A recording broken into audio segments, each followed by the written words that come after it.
सबसे पहले परम श्रद्धेय आदरणीय अध्यक्ष महोदय को आज सदन का अध्यक्ष चुने जाने के लिए बहुत बहुत बधाई, असंख्य शुभकामनाएं। और आपके पोशाक से शायद परिचित हो रहा है कि आपने कुछ खोया है, और ये सदन के साथ साथ मैं भी आपकी इस दुख की घड़ी में सहानुभूति प्रकट करता हूं। अध्यक्ष महोदय, तमाम विपक्ष के साथियों ने विशेष बात को रखा कि जो सरकार होती है संभवतः उनसे अगर कुछ त्रुटि हो भी जाती है तो उसके बचाव में खड़ी अपने आप को पाती है। तो इसलिए अगर आप वास्तव में अगर झारखंड राज्य की समस्याओं से परिचय होना चाहते हैं तो आपको विपक्ष में बैठे और नए विधायक जो चुनकर आए हैं उन्हें आपको बेहतरीन अवसर देने का प्रयास करना होगा। अध्यक्ष महोदय, अगर आपकी व्यक्तिगत बात कही जाए तो आपकी कुशलता की, आपकी योग्यता की, आपकी निपुणता की पूरा राज्य प्रशंसा करता है, लेकिन हमें लगता है कि अपने व्यक्तिगत विषय से हटकर हमें आज राज्य के जो ज्वलंत मुद्दे हैं उन पर भी अपने ध्यान आकृष्ट करने की आवश्यकता है।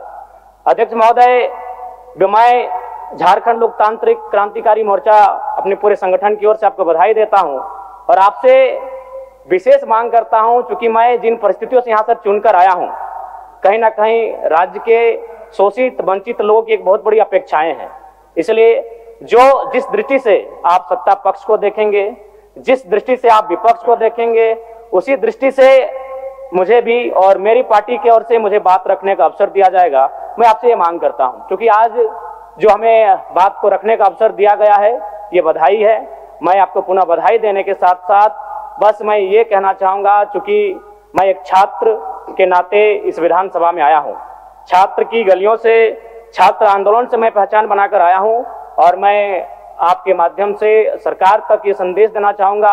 अभी सीरियल के मामले को लेकर झारखंड के लाखों अभ्यर्थी सड़कों पर हैं। आप सदन से बाहर एक बार उनसे मिले, वो आपके ही बच्चे हैं, इस राज्य के बच्चे हैं, और आप उनको संतुष्ट करें, आप उनसे मिले, उनसे बातचीत करें और इस समस्या का निदान करने का प्रयास करें। और चूंकि मैं एक विधानसभा से भी आता हूं तो मैं आपको अपने विधानसभा के संदर्भ में ये कहना चाहूंगा, मेरा विधानसभा जो कि परासनाथ की तराइयों में आता है, वहां जो लोगों की समस्याएं हैं वह मूलतः शिक्षा और प्रवास को लेकर हैं। तो आपसे हमारी मांग होगी कि वहां शैक्षणिक हब में हमारे विधानसभा को तब्दील किया जाए, और साथ ही जो प्रवास की समस्या है, मैं इसलिए इस विषय को कहूंगा, मैं थोड़ा समय लेकर कि आज देखिए इस सदन की बात करें तो कहीं ना कहीं हम लोग एक परिवार हैं और परिवार के नाते आज इस सदन में बैठे हैं। लेकिन मैं जिस विधानसभा क्षेत्र से आता हूं उसके आसपास के विधानसभा क्षेत्रों की एक घटना है। अभी कैमरून में 45 मजदूर फंसे हैं, तो मैं सदन बधाई के बीच में आपका ध्यान आकृष्ट करना चाहूंगा। ये गंभीर विषय है और वे रोते रोते टेलीफोन किए हुए थे कि उनको पानी की, केवल पानी पीकर वो कई दिनों से अपना दिनचर्या को काट रहे हैं।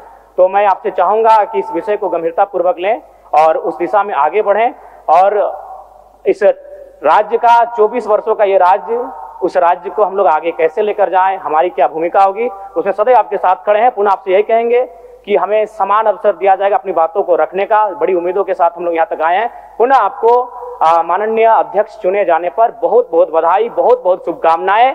और साथ ही साथ आपने जो शायद अपने पिता को खोया है, पुनः उसके प्रति हम ढांढस, शोक, संवेदना व्यक्त करते हैं। धन्यवाद। जोहार। झारखंड के तमाम शहीदों को नमन, वंदन। जय झारखंड, जोहार झारखंड। माननीय मुख्यमंत्री